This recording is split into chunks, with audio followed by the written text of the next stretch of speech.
Hello, hello. Welcome to another episode of Where is the Line, where we explore the gray areas of life.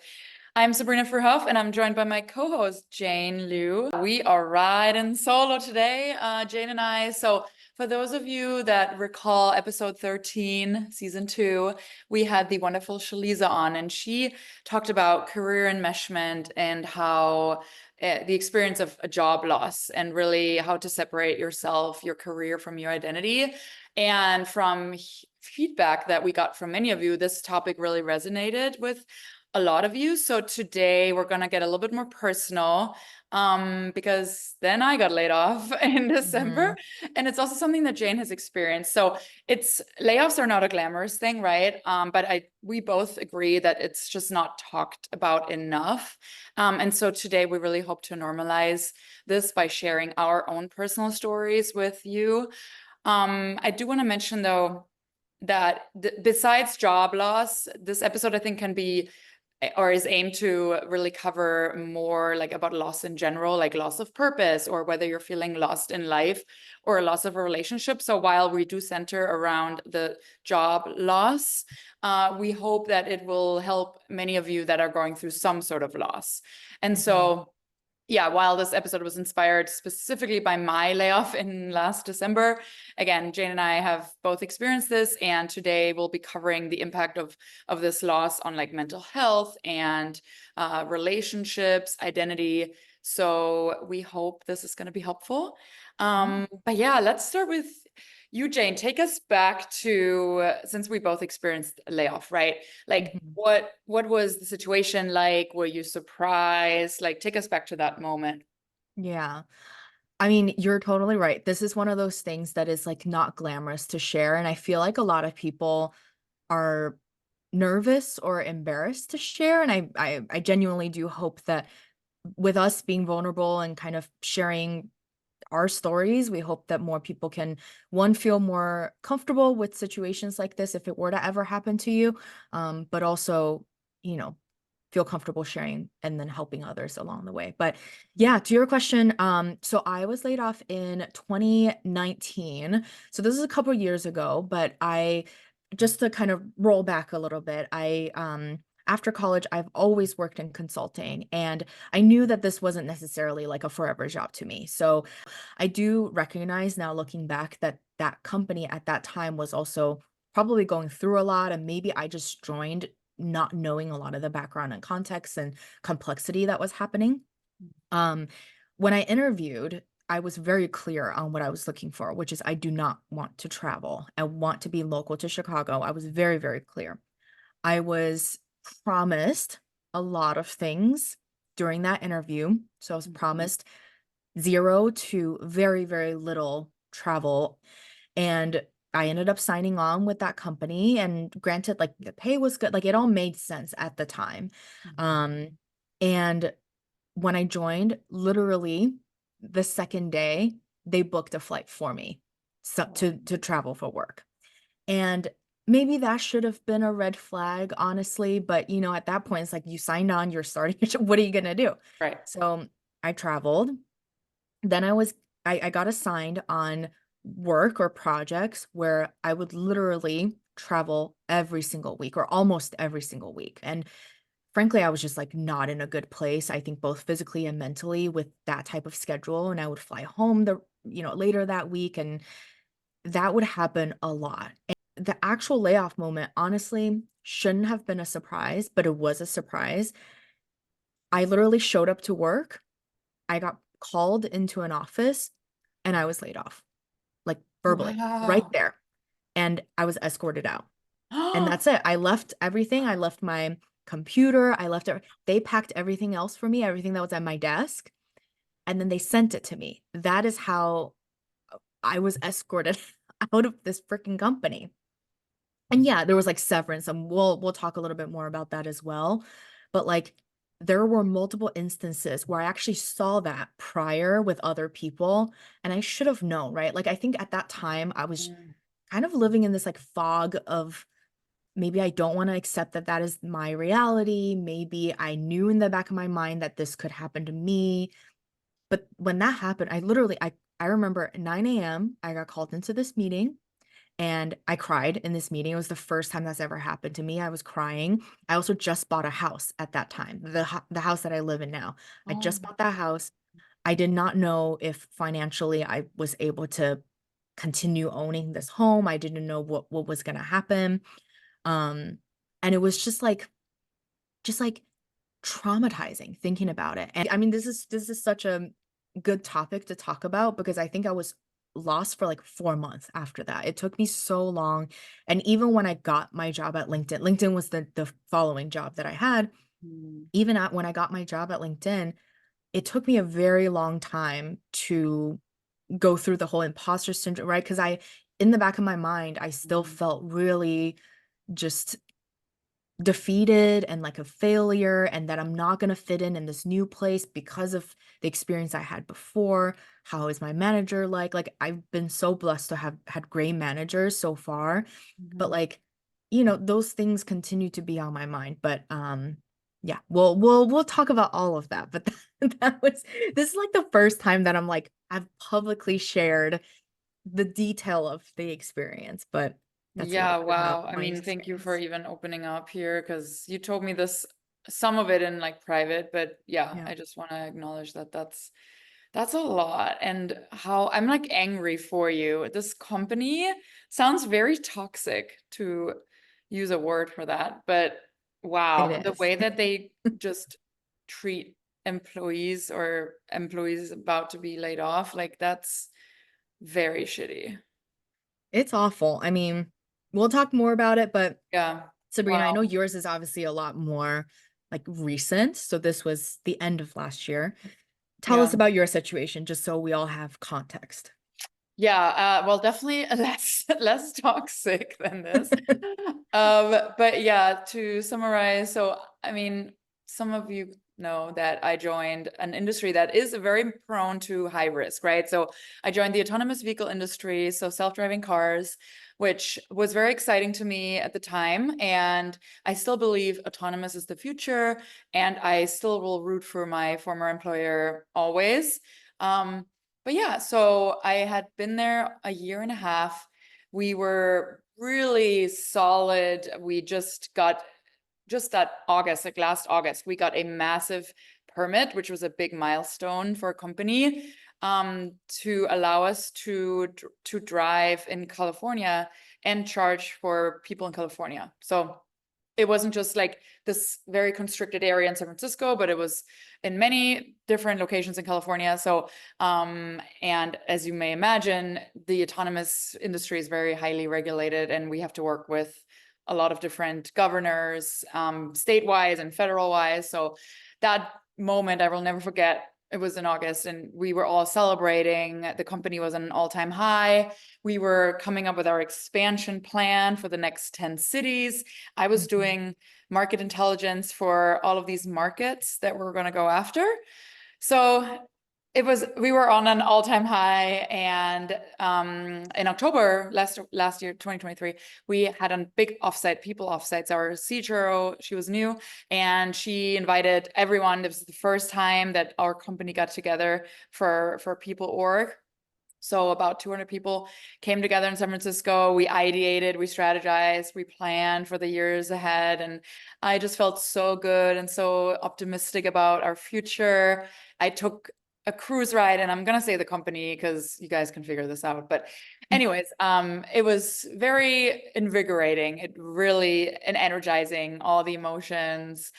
So that was October. And then a week later, we found out that there was an accident in San Francisco where sadly a person got hit by a human driver first, but she landed in front of a cruise car next. Mhm. You can look this up. I'm not going to go into the details, but it was a very unfortunate situation. Hindsight 2020, though, it probably should have happened, not should have happened. She just should have not gotten injured, but this incident was bound to happen eventually, right? Like, yes, autonomous vehicles are intended to make the road safer, but you cannot rule out every incident. Um, anyway, so that incident really resulted in a ripple effect of our CEO and co-founder resigning. There was executives getting laid off, and then they told us that we're going to have layoffs. So between the end of October and early December, people were in limbo. So everyone was just, sitting there trying to do some work, trying to like be hopeful.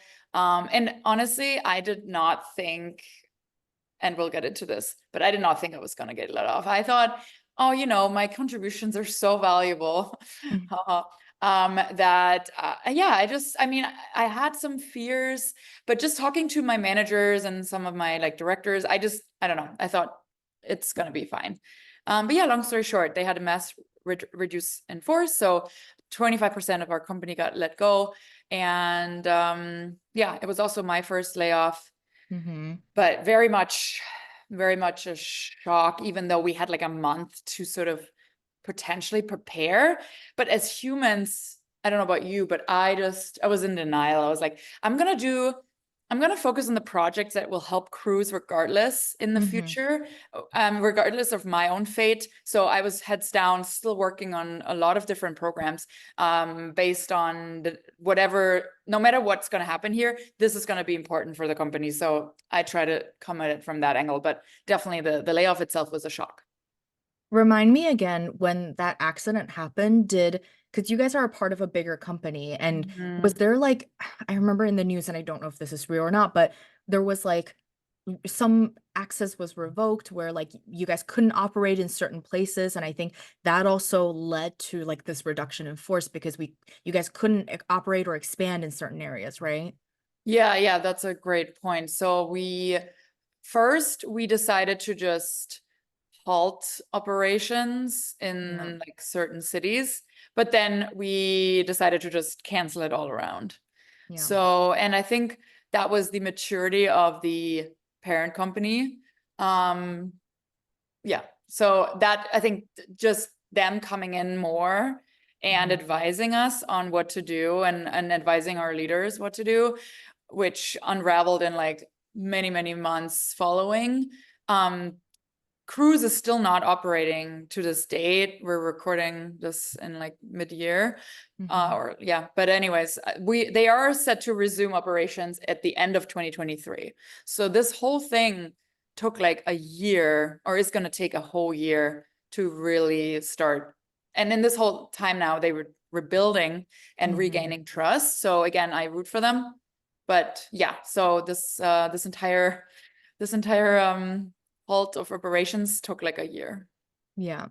And just to clarify, 2024, right? Not Oh, sorry, 2023. 2024. Yes. Yeah, that makes sense. Yeah, I mean, no matter what the scenario is, I mean, you and I have very different kind of situation that led to the layoff. But no matter what it is, I mean, it's difficult news to receive. Maybe you should go first. So when you received the news, it sounds like you weren't necessarily or you were hoping that it wouldn't impact you. Maybe you also got some sense of security from your manager or your leadership team. But when you did actually receive the news, what was your reaction? What type of like grieving process did you have to go through? Yeah, for me, it was definitely like the 5 stages of grief, like back and forth. Like I definitely was in shock, and then I was in denial. I felt disappointed. And then later, I started to accept it and start to rebuild. But yeah, the most immediate one was definitely shock and denial. So I alternated between those two.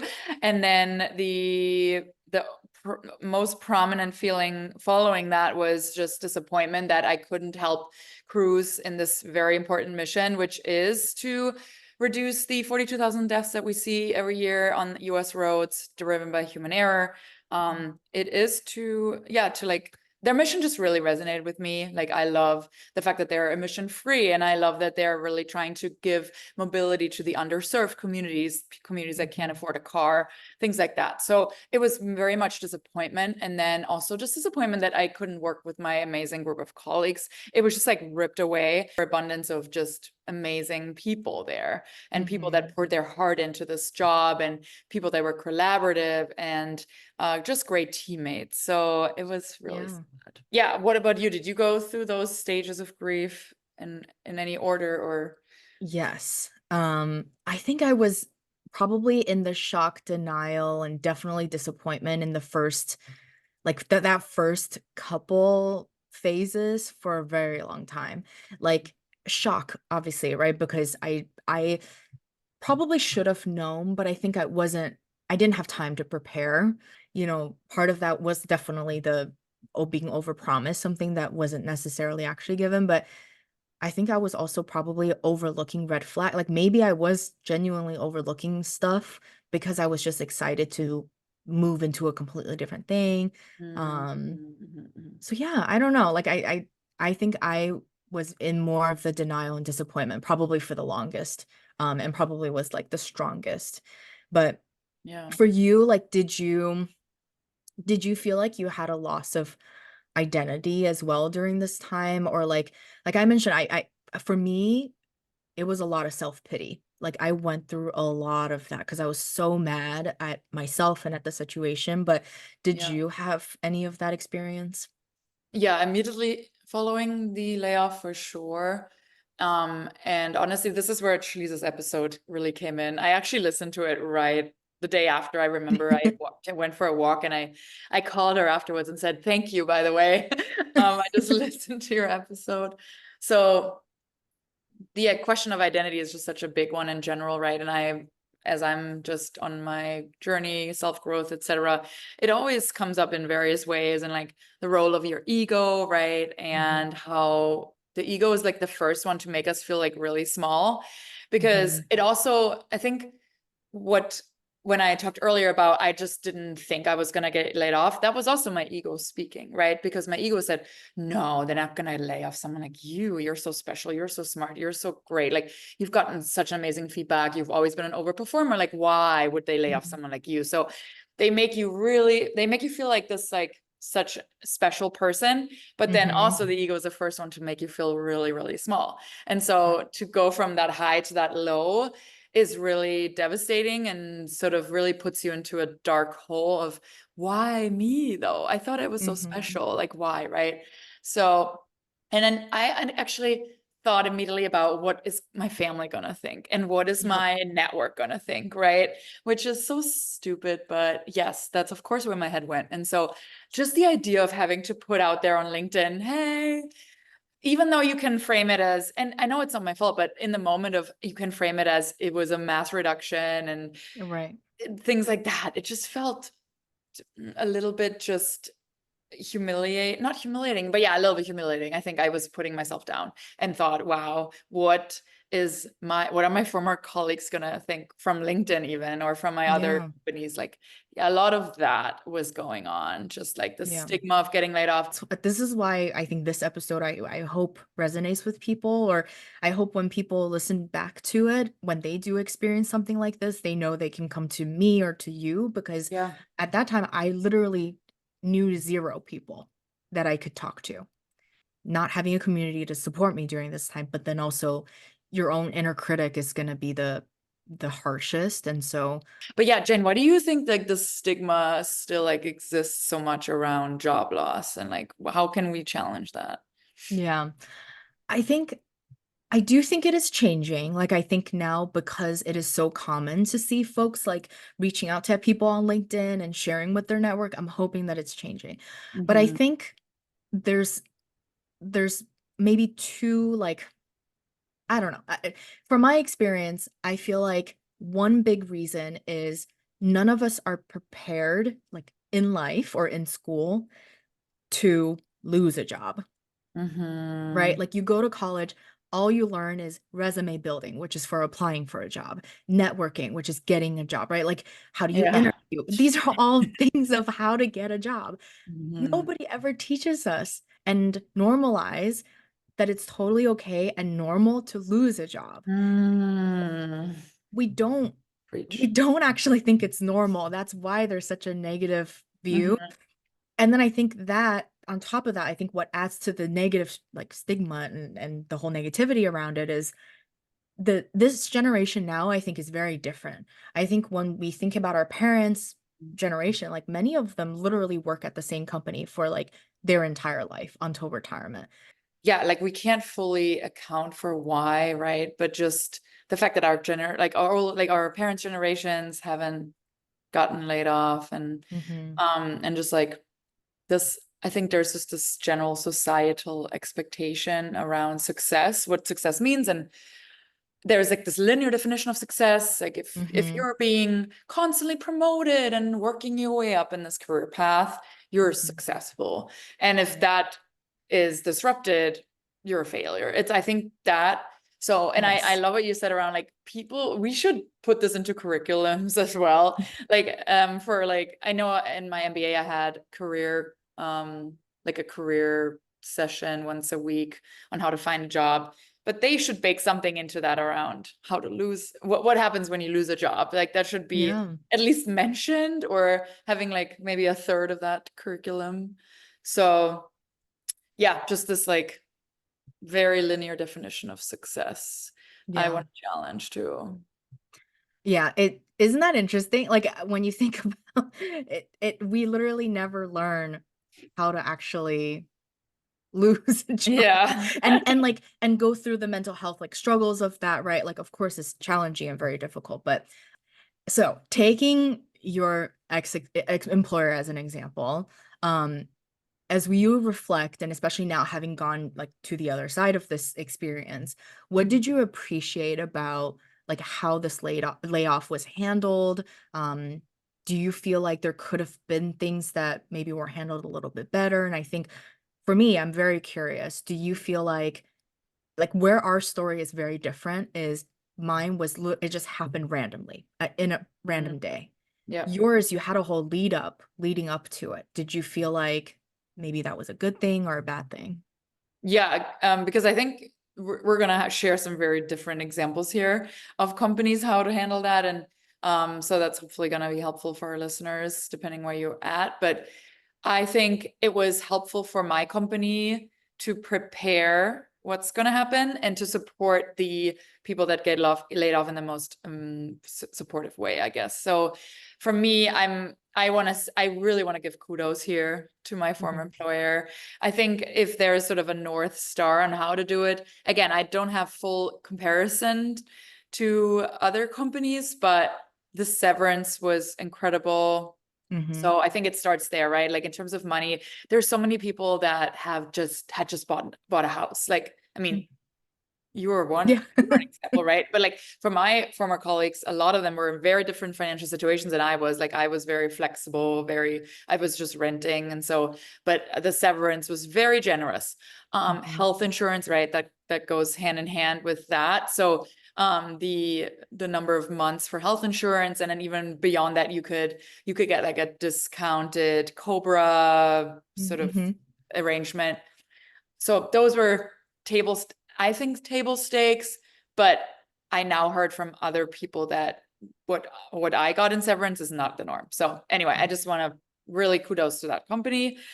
And then beyond that, I think some of the things that may be a little bit less obvious, but the fact that they still gave us access to Lyra, which is a therapy provider, for 3 months was very generous. And I cannot stress enough how much therapy helped me throughout this time. I'm an avid therapy visitor, as you Mhm. guys know. But even from I had some colleagues in software engineering who had never done therapy. And then when we got laid off, they were struggling really hard. Like Mhm. I thought I was struggling, but people that had never even like just sat with Yeah. doing nothing and had not having a purpose, it was really eye-opening. Like, wow, I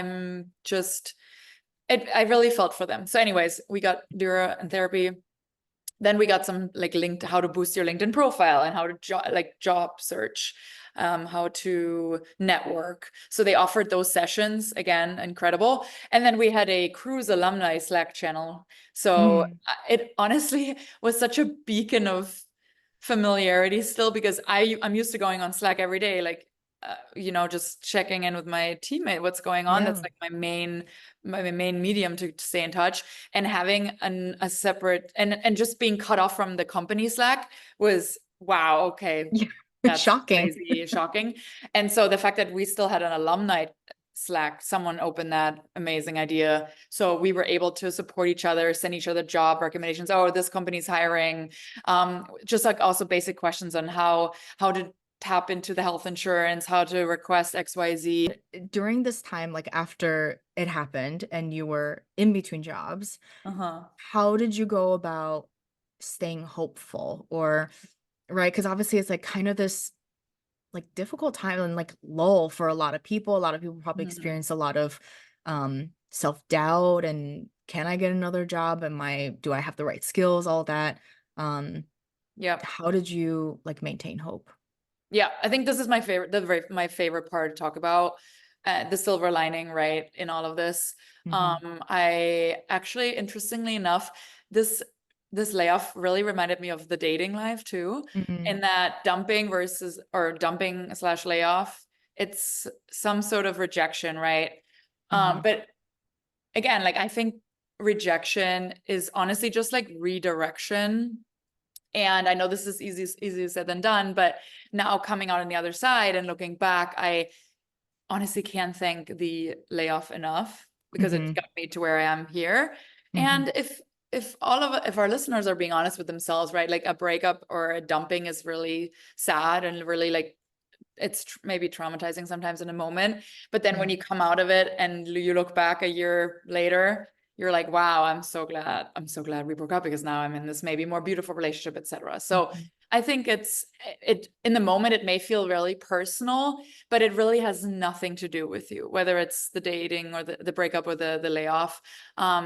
And I truly believe that it is nothing personal. And yeah, I think back to Jaleesa's episode, right? Like you're not defined by your career and your job is not your identity. So having Mm-hmm. that reminder of there's so much more to Sabrina, like, well, who is Sabrina outside of the job? So I asked myself the question many times and I invite our listeners to do the same. And this is an exercise you can always do like on the side. Like, who are you? Who is Jane outside of Mm-hmm. LinkedIn or whatever it may be, right? Mm-hmm. And it was a great time for me to actually like restart, reset, and just like journal or like write down like who do I aspire to be? I think it's really when you're in the day-to-day job in the grind, it's so easy to be in the autopilot, right? And just like not take the time. But for me to just not have anything. It was very uncomfortable because I'm a Yeah. doer, I'm a performer, and I need some like things to do. But yeah, so I'm not saying this was easy, but I'm saying just sit with the uncomfortable, sit with the discomfort, let it cook you.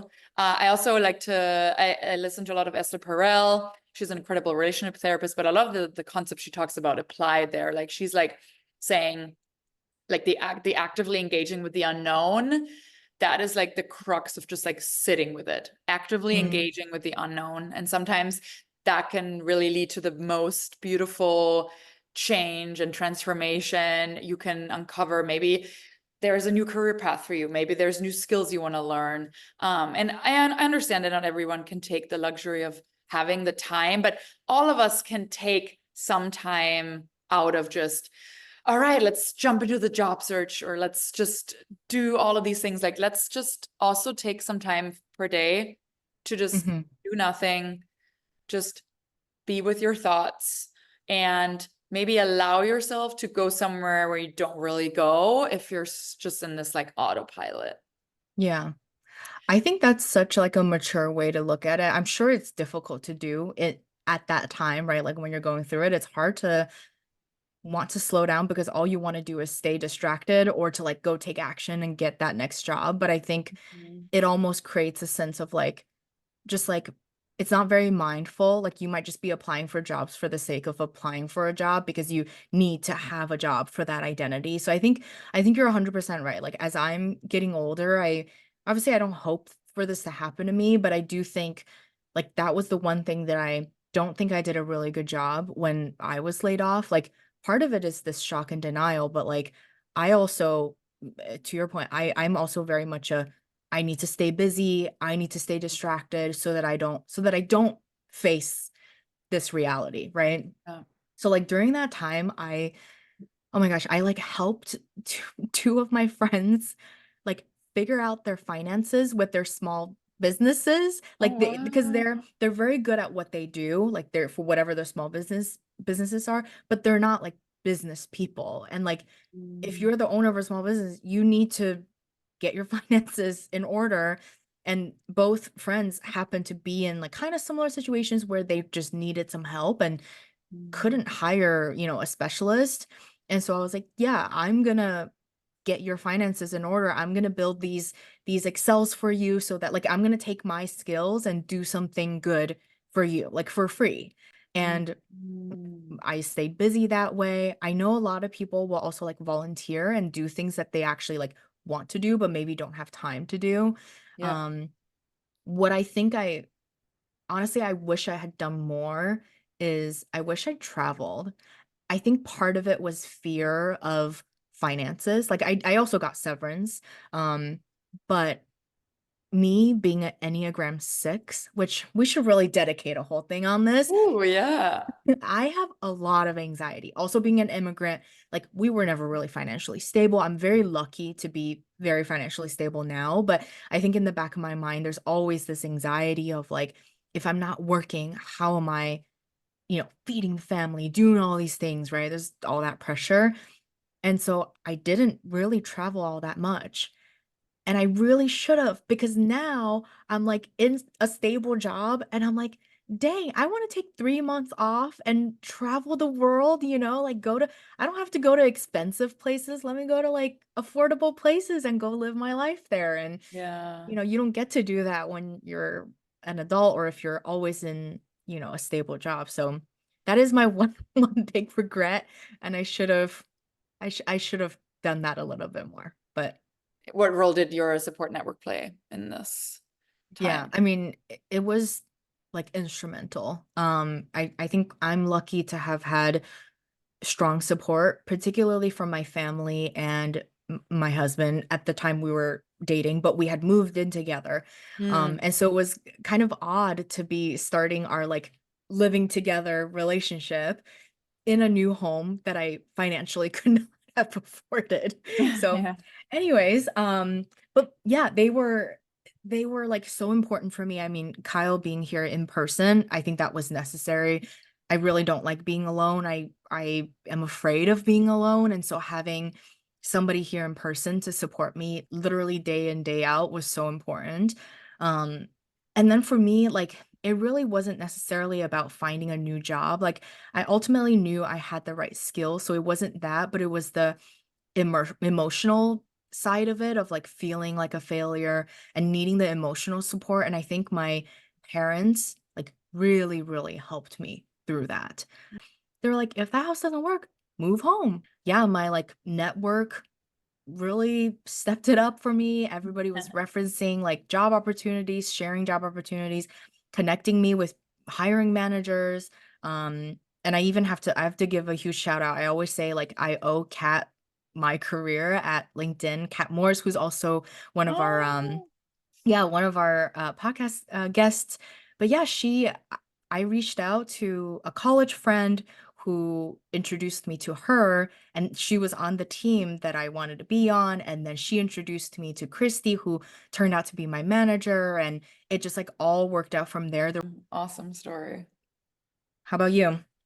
Yeah, yeah, same. In terms of, I think what, because I talked about this shame earlier, right? Like how when I first got laid off, I didn't want to post on LinkedIn and things like that.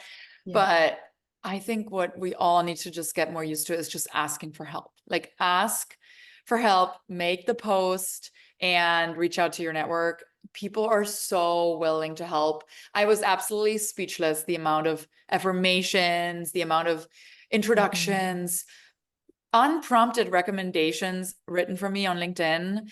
I I was just in shock, but in awe. Like it was so beautiful. And I want to pay that forward as well. So it as soon as I opened up to, hey, this is what happened to me, overwhelm of support. And I Yep. hope because I'm someone that doesn't really like to ask for help. And yeah, so for those of you that are in the same boat, just just share your story and people are going to jump on it and people are going to help you. Out of this whole experience, what was like the positive side of it? And like what were some opportunities that kind of stemmed from this layoff for you? Mm-hmm. Yeah, so tying to some of the things I mentioned, but just getting more just like clarity, getting out of the autopilot, zooming out, and just having a lot of time to think and Mhm. to tap into like new areas that maybe domains you want to learn about. Like I learned about UX research, which is not an area I would have ever learned about had it not been for this layoff. And just really taking advantage of the time you have at your hands. I focus on passion project. I double down on the Mhm. podcast here. That's our baby. And I just had a lot more the luxury of time, right? Mhm. I called my grandmas more often, like things that you just completely neglect when you're in the zone, in the grind. Yeah. Reaching out to old colleagues, old friends more often, building those connections, and also spending more time with my family in Germany. Like those are things, again, there's only limited time you can spend with them. So, but being present and not having to, oh shit, I have my next phone call with work, just having Mhm. that extended quality time. There's so many beautiful things that come from a layoff. Sorry, not to glamorize a layoff now, but to be honest, it was the best thing that ever happened to me. And Jane touched on this, but volunteering, I mean, you used your time really well in helping your friends. I love that. And so just trying to find purpose and trying to use your time for something good. I volunteered with Mhm. some Minnesota nonprofits. And I went on this life-changing Baja California wildlife conservation trip that I probably would have never gone on to, and really reconnected with nature. So I could go on, but those are some of my highlights.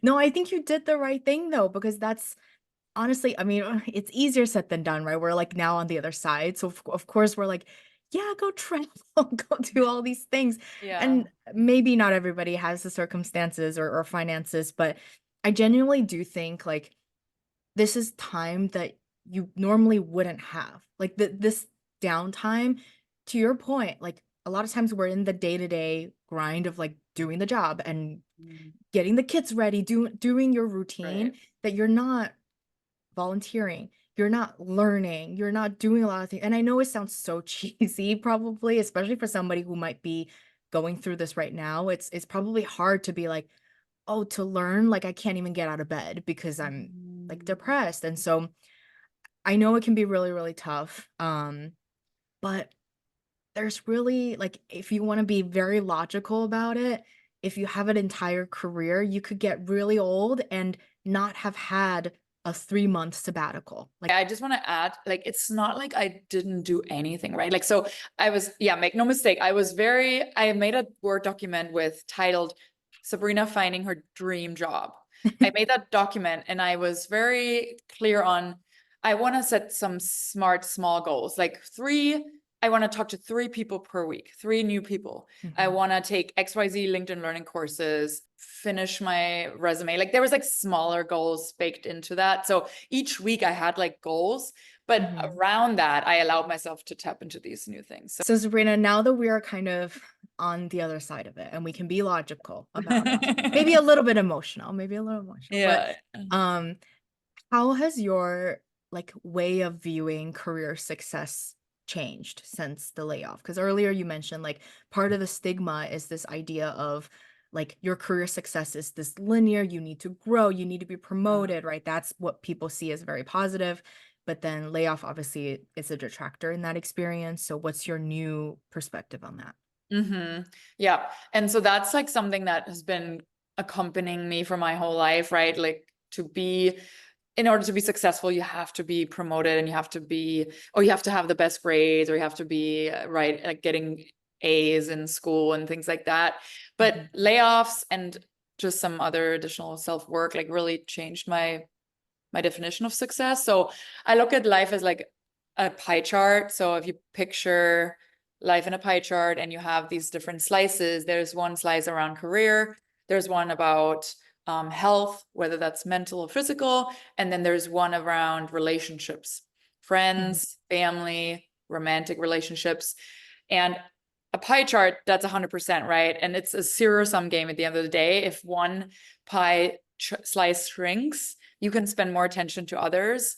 And it is a zero-sum game where I have less time, I have more time now because I got laid off, right? So the career pie slice shrinks. So I have more time to spend on exercising, which I did. I doubled down on exercising. I went to therapy even more. I doubled down on, like I said, talking to my grandmas, reaching out to friends and coworkers. So those slices will get more attention. And honestly, if I look at life in general, like I want to be successful in all aspects of life, like not just in this career piece, which is a small one, but really look at it holistically and like how fulfilled are you in these different areas. So to me, I think everyone can take the time and just look at that, like what does it look like for them, and like act accordingly. But yeah, so for me now, that almost took like the pressure off myself a little bit. Like I still have goals and I still want to do well in my career, but I'm not solely defined by that pie chart, or by that slice, if that makes sense. I think for me, honestly, I've I'm working on changing my view of career success quite a bit. Part of it is because of the layoff, but part of it is just like I'm just getting older and like being more mature and more experienced in my career. But a big thing that I'm now working on is being comfortable being in whatever role. Because I think I have always pursued the way we've just defined it, right? Which is like, what is the next job? What is the next promotion? How do I get there? And what is that going to mean for me? Who do I need to network, and what do I need to show in front of them to then be quote unquote qualified for that next job? Yep. And I feel like that's great. Like that got me to where I am today. I have grown very quickly within different companies. But now I'm at a place where I'm like, I'm very happy and fulfilled in the work that I am doing. And I don't actually care to be like actively seeking this next thing and to take on all these different risks. And I think I'm also part of this could also be contributed by the fact that I'm like at a different phase in my life where I want to spend more time with family. I want to one day start my own family. And like that now is way more important to me than just purely quote unquote career success. That is, to your point, only one part of the pie. And as I shift into different phases of my life, certain parts of the pie will be more important than another. So I need to like actively shrink a certain component to then expand on the other ones, right? So I think I'm working on accepting that like there's different definitions of career success, and currently my joy and happiness in my day job and being able to like contribute to this bigger vision that I really care about, working on projects that are really fulfilling, where I can see tangible success, where I'm getting recognized for my work. And the recognition doesn't have to come from a promotion, right? It's not that traditional view of success. And so I think just stuff like that, I'm starting to shift my perspective on. So, Jane, for those of our listeners who are sitting here like, okay, well, I've never gotten laid off, and God knows I feel really secure in my job. But again, like I don't think is there such a thing as career security at this point? And how can people better prepare for just like the possibility of a loss? And again, Yeah. we're not trying to wish this on anyone, but it actually Yeah. like it all worked out in the end. So how can people better prepare? Yeah. I don't believe in job security anymore. Same. I have opened my eyes. But I mean, it's right, it's kind of the truth. I mean, we literally kind of opened the conversation with the idea that maybe in previous generations there genuinely is security. There's also certain roles where there are maybe like pension and like unions, right? That creates more security maybe for some people. I have not experienced that, only because I've not been a part of those types of jobs. Yeah. But I think if you're in kind of a normal corporate America 9 to 5, especially if you work in tech or Yeah. startup or right, any of that, like just go in knowing that you're not going to have security. Yeah. I will say, for people that have never gotten laid off, one thing that I have really come to terms with, and it's sad, but like our companies they care about us, but they don't really care about us. Mm, Okay. Like, let's all just put it out there yep. and let's be real, because all of us, as important as we are and as critical as the work that we may be doing and delivering, there's probably somebody else who can do that work, Right. right? Like, none of us are doing life-saving work. And frankly, even if you're a doctor and you're doing life-saving work, there's also somebody else who can do that surgery, right? Like, we're all, Yeah. in a way, replaceable. And so, if I'm being fully honest, that is like the one thing that I have come to terms with. And it's not to talk down at anybody. Like, we are all so valuable and we bring the skills that we bring to these jobs. And we're hired by these companies because they see value in us. But at the same time, I think maybe it's setting aside ego. Maybe it's just recognizing that, like, at least in the United States, it's very like shareholders driven. And so, Yeah. accepting the reality, I think will help um prepare people. Employers, they don't owe us anything, right? And we shouldn't therefore owe them anything. Right. I like just now that I've gotten laid off, it's just like my like mantras, always be networking. Just Hmm. if you get a invite on LinkedIn for an interview, do it. Take the interview. Why not? Stretch that muscle, flex that muscle, practice that. You never know. And I think, yeah, like setting, even if you want to meet with someone else from a different company like once a month, I think Hmm. that's such an important skill. And we forget that, right? When we're again such in the grind. For our listeners, if anybody were to be laid off, let's say tomorrow, knock on wood, we don't hope for that. But Yeah. if Yeah. anybody were to be laid off tomorrow, what is your last parting wisdom for them? Yep. Yeah, just to re-emphasize that the job loss is not a personal failure. It has nothing to do with you. In 99.9% of cases, this was a decision that the company made. And they, at the end of the day, oftentimes treat us as numbers, right? And so especially in the tech industry, the layoffs are the new norm. So don't take it personally. And yeah, like I mentioned, employers, they don't owe you anything, so act accordingly. Still keep your feelers out, hope for the best, but prepare for the worst.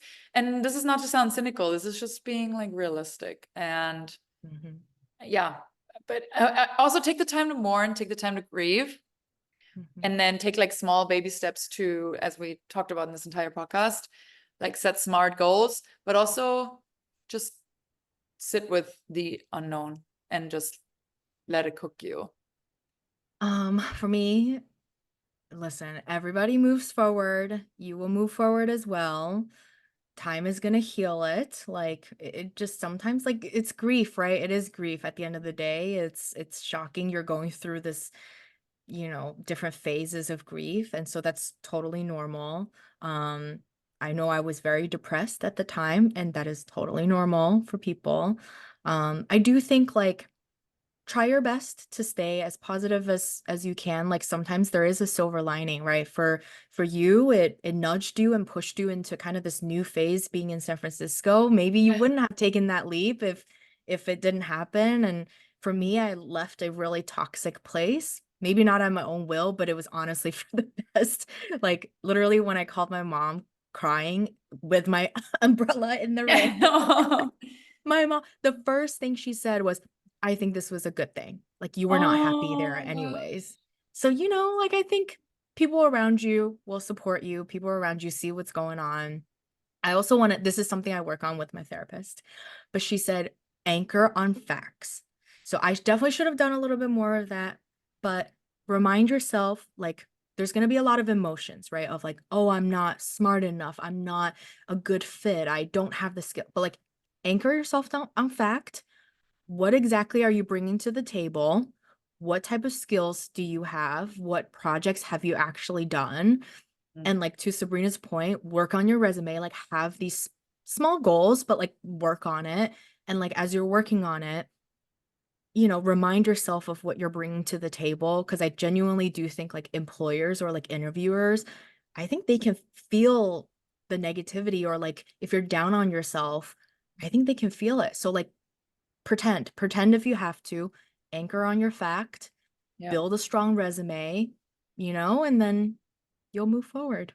So, That's such tangible advice. I really like that. Yeah. The facts versus the thoughts, right? Because the thoughts can yeah. derail us.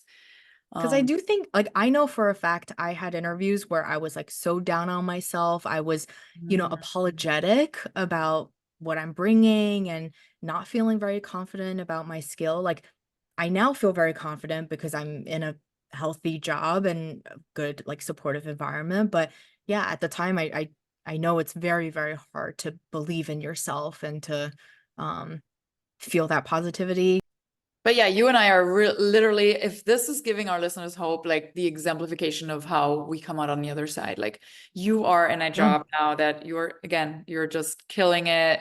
You're, you have so many responsibilities you're juggling. You just won a massive award that it's like the award at that company, right?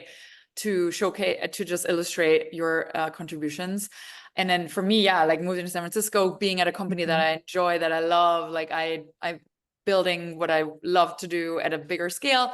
I Mhm. just could have never dreamed of that like 6 months ago. And here we are. So it is just really, it will all work out. I know this sounds so annoying when you're in the moment, but just don't rush the process also. Just Yeah. know, have faith that you will come out on the other side, but don't rush the process. Yeah. Well, with that said, we would love to hear from our audience.